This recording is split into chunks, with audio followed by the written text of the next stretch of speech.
I used to be a really big fan of the American Civil Liberties Union. Why? They actually defended the rights of many far-right and racist groups to march. I actually campaigned once. I worked for a fundraising company, and we would do street canvassing on behalf of the ACLU. And I loved it. I believed in the ACLU. They were fighting for individual civil liberties. They actually defended the KKK's right to march in Skokie, Illinois. I'm from Chicago, not too far away. And I said, wow, that's principled. ACLU, good on you. Today, I think the ACLU are racist liars who are pandering to the left because I got a big influx of donations after the moratorium on Trump's travel ban. All of these left-wing, the ACLU challenged it. A bunch of, far-left people donated to the ACLU record numbers. And then all of a sudden the ACLU became extremely racist, crypto-racist. Check this out. Well, we have this story from BuzzFeed. Harvard wants to admit donors, kids, even if that makes the school more white. Really? What's going on? Well, Harvard discriminates against Asian people by lifting them, forcing them to score higher on tests. They've also claimed that Asian people are not that likable, courageous, or kind, which is just plain racist. And yet this is being defended by the ACLU. I can't imagine why. Let's look at what the ACLU said. They tweeted, "Let's be clear. The lawsuit against Harvard that supposedly represents the interests of Asian American students would mostly benefit white students if successful." Oh no! Oh no, we can't have white people being benefited even if it means, let me rephrase. What they're saying is, Asian Americans are being discriminated against. But you know what? We better keep allowing that to happen. Otherwise, white people might benefit. Here's another tweet. They said, activist Edward Bloom has been trying to destroy race-conscious college admissions for a long time. Now he's attempting to pit minority groups against each other in the anti-affirmative action lawsuit he orchestrated against Harvard.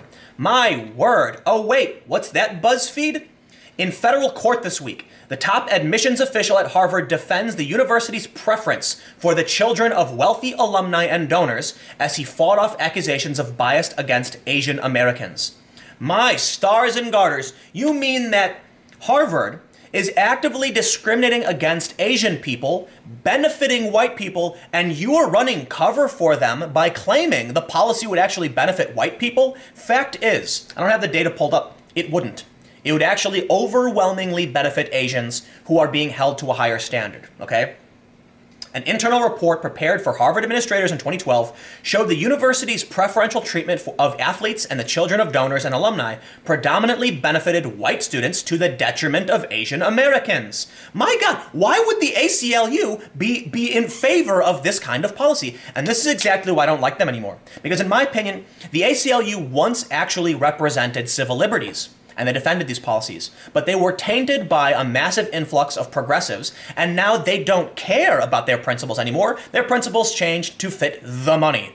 Because that's what happened. After the ACLU defended the Unite the Right rally, they lost a bunch of donors and got a bunch of flack, and then actually walked back a little bit of their position on free speech. They still claim to defend the free speech of even the most, nefarious groups or whatever, but they've walked it back. And now they are actively defending a policy that predominantly benefited white students to the detriment of Asian Americans. Where's the ACLU now? Where? I don't know. What's really funny is that on the ACLU website, I pulled this up, it said that affirmative action protects marginalized groups, including, Latinos, Black African Americans, and Asian Americans. And I was like, what?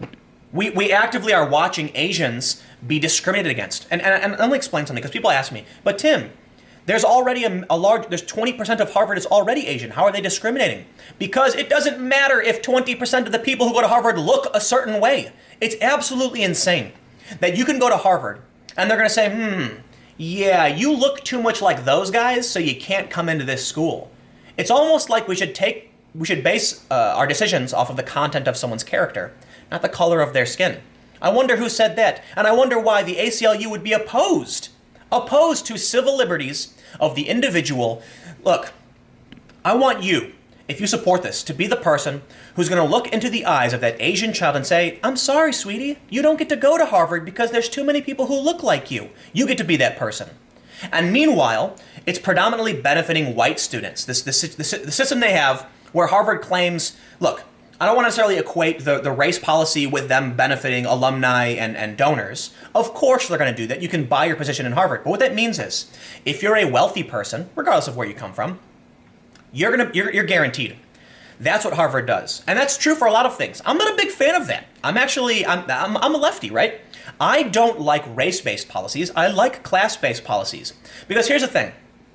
I don't like the idea that we're going to tell someone who's wealthy that you're not allowed to go to Harvard simply because you are wealthy. Right? If we said we're going to lift up poor people to bring them to Harvard, and that means some wealthier people won't be allowed in, that kind of sucks. But here's the thing: a wealthy person, it's a double-edged sword. While a wealthy person has means, right? Well, let me start over.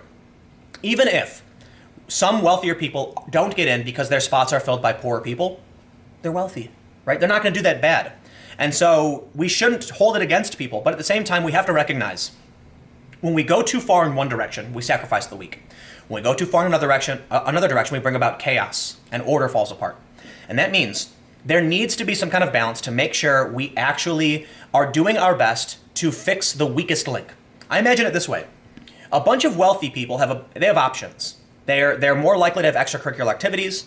They're more likely to have access to good schools and to be brought up by a good family that's intelligent, to have smart parents who taught them really well, and they'll probably survive and do really well.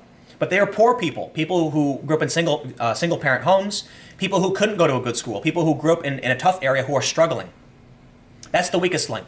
We're only as strong as our weakest link. And if we can improve the base, and it's a rising tide raises all ships. The way I see it is, there are poor people who are disadvantaged, and many of them may be a certain minority, and this is what the left says. They say this race is more likely to be disenfranchised or poor. Maybe. But let's not focus on race. Let's focus on class and say, hold on.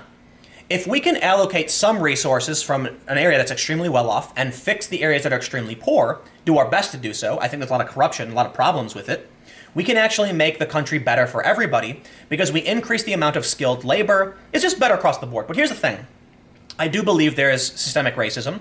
This is systemic racism. What Harvard is doing to Asians is systemic racism. It exists. And there is historical racism, which has been a detriment to many groups based on their race. But guess what? You don't fix it by making more racist policies. It just doesn't work. You fix it by saying focus on class. And if you believe certain races are more likely to be poor, then focusing on class solves that. I had a great conversation with Coleman Hughes. We did it on the Subverse podcast, which will come back soon. It's just been busy. Where he mentioned that if you're so concerned about poor people, why are you only pointing the finger, at blacks and Latinos? Does Oprah need a leg up? Does Will Smith's kids? No, of course not. So then why is it an issue of race? It shouldn't be. It should be an issue of those who are literally poor. It was worth it, argued William Fitzsimmons, the longtime dean of admissions for Harvard, which is by far the richest university in the country. The money Harvard receives from these donors has allowed the university to expand its financial aid and recruit more low-income and minority students. Fitzsimmons said in his fourth day of testimony Thursday in a trial over a lawsuit filed by a group called Students for Fair Admissions, or SFFA. It is important for the long-term strength of the institution to have the resources we need, said Fitzsimmons, who attended Harvard in the 1960s and has worked in the admissions since '72. I certainly wouldn't have been able to go to Harvard without a scholarship. Sure. Basically, I don't want to read through the everything. They say, internal research concluded that if Harvard admitted solely on academics, the freshman class would be 43% Asian, 38% white, 0.67% black, and 2% Hispanic. But if Harvard did not take demographics into account, the percentage of black and Hispanic students would shrink from 10% and 9% respectively to just 2 and 4%, something SFFA's lawyers skipped right over. Right. But here's the clear difference between the left and the right. I don't care about this. I don't care if you're Hispanic. I don't care if you're black. I don't care if you're white. I don't care if you're Asian. I care if you want to go to Harvard. I care if you are impoverished and don't have the opportunity. Does it matter if Will Smith's kids are in this number? No. Will Smith's kids could make the donation and easily get into school if they wanted to. They've probably had every opportunity and advantage. However, when we base things on class and culture and poverty, people are going to choose what they want to do. Why this number is 0.67? I don't know. Is it are they implying that black people don't do well in school and that's why they're bringing them in? Well, there's a problem there. But maybe we should focus on education, on lifting people up by class, and not saying that simply because look, let me ask you something. What does race really tell you about a person? Very, very little. Seriously, very little. Are there differences between the races? Yeah, of course there are. When I was in Thailand, We were at this New Year's fest, Chinese New Year's. I'm not trying to be disrespectful. I am part Asian, but I could see over everyone's head. I was taller than the average person in this country. So what does someone's race tell you about them? Well, it may tell you where their ancestors may have come from. It's probably an indicator they're more likely to speak a language other than English, right? If you see someone who is, clearly Asian, you might be like, they might speak a second language. What's the chance of that? It's actually relatively low. There's no guarantee they actually speak that language. In fact, I know a journalist who is a tall, blue eyes, blonde hair, speaks perfect Mandarin, right? What can you really determine in America based on race? Very little. We do have nation-level statistics, but that doesn't tell you anything about the individual. And that means, what do these things really mean? Asian, white, black, and Hispanic? For the most part, nothing.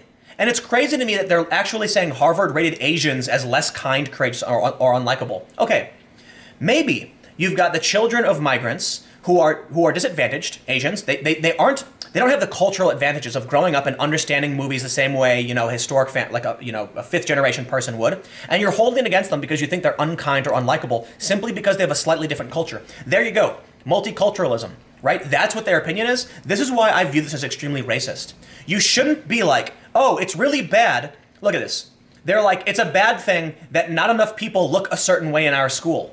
What? Why? That's ridiculous. You're literally saying that we should have more people who look a certain way. That makes no sense. Literally makes no sense. How about you say, we should try and encourage more underprivileged people, period, right?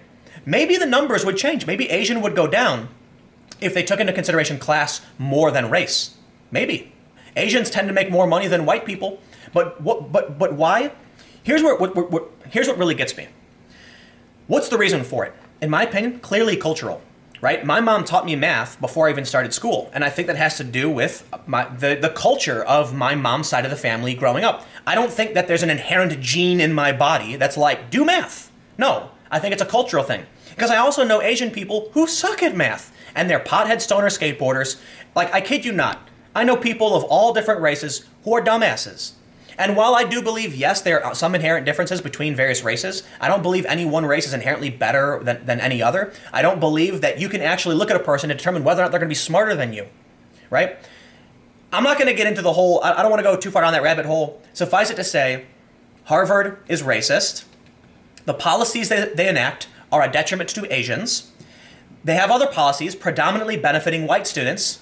And the good old ACLU is going, herp, we don't want to benefit white students. Well, they are, and you're defending them. And it bothers me because, I'll say it one more time before I wrap up. I want you to look into the eyes of a child of whatever race and say, you are not allowed, no matter how hard you try, to go to the school because you look a certain way. Period. I'll end up with one more thing, actually. They have a higher standard for Asians. Does that mean they're going to keep Asians out of the school? Yes, but only the average ones.